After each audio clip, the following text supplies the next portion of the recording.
there is this trend that does continue in the 21st century as well, and does continue to mold the perception of the Hindu community in America. So I'm sure there must be some sort of interlinking with of this perception with the American socio-political atmosphere as well. So how does the Hindu community feature into the current socio-political matrix that is playing up in the States? It's a complicated question. I think my answer on this might be, I think I kind of have an idiosyncratic answer to this, but I don't think that there is a Hindu community in America, frankly. Like, Okay. I think we use this term very loosely and we don't really think about what it means. Like, I think we take it for granted, so when you say like, okay, if you say like, okay, the Hindu community in America, like, okay, well, what does that mean? Like, what are you actually referring to, right? Like, okay, well, you could say we're talking about people who are broadly from a Hindu background from India who are now in America.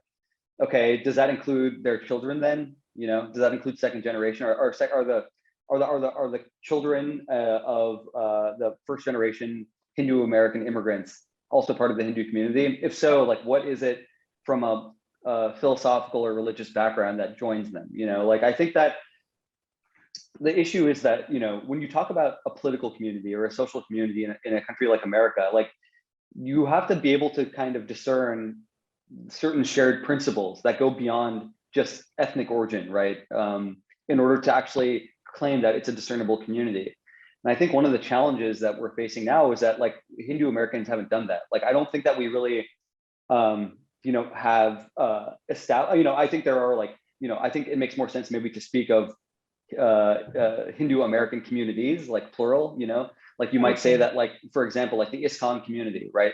Like ISKCON, like people who are members of ISKCON, like they're Hindu, they're Hindu Americans, and they have a very particular kind of way of, practicing their religion and their culture. And, they have very particular like social behaviors or whatever. So that's like one community. You might have like the Baptist community, right? The Swaminarayan, and like they might be another community. But I think speaking of the Hindu community as any sort of monolith is, it's very difficult, because I don't think, and it's a deep issue, because it goes to the heart of what makes Hinduism exceptional vis-a-vis other religious communities, right? Like, we don't, when you talk about like a Christian community or the Muslim community in America, these are also not monoliths, but they're far more standardized compared to Hindu Americans, right? Like, there's a lot of diversity among Muslim Americans, right? But ultimately, like, there's some standard beliefs that if you don't have, 99% of Muslims are going to say that you're not part of the community, right? Like, if you don't accept that, Prophet Muhammad is the prophet of the one God, right? Like, that's a pretty fundamental belief in the Islamic community.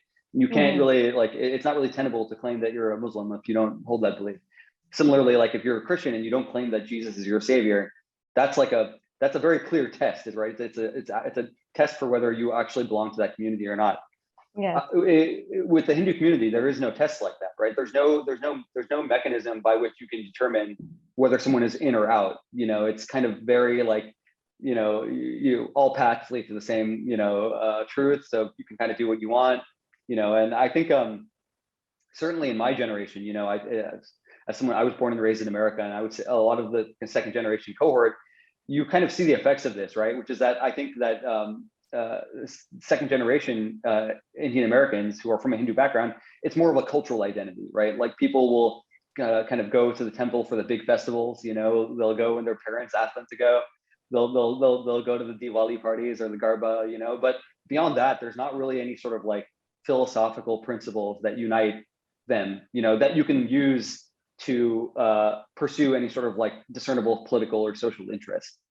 So, this is an argument I've been making for a while, because I think that, sometimes we, Hindu Americans, like, despite our success in America, are not successful politically, I would say, because I think that we take it for granted that there's a Hindu American community and we're not doing enough.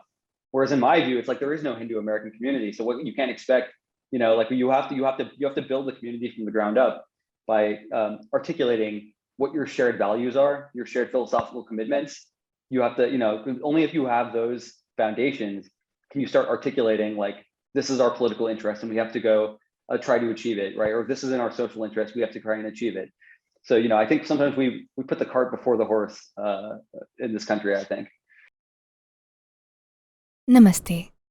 We hope you enjoyed this Citti Media content. Please remember to subscribe to us and switch on the notifications for this channel. For our other social media links, more content, and to support our work, please visit citti.net.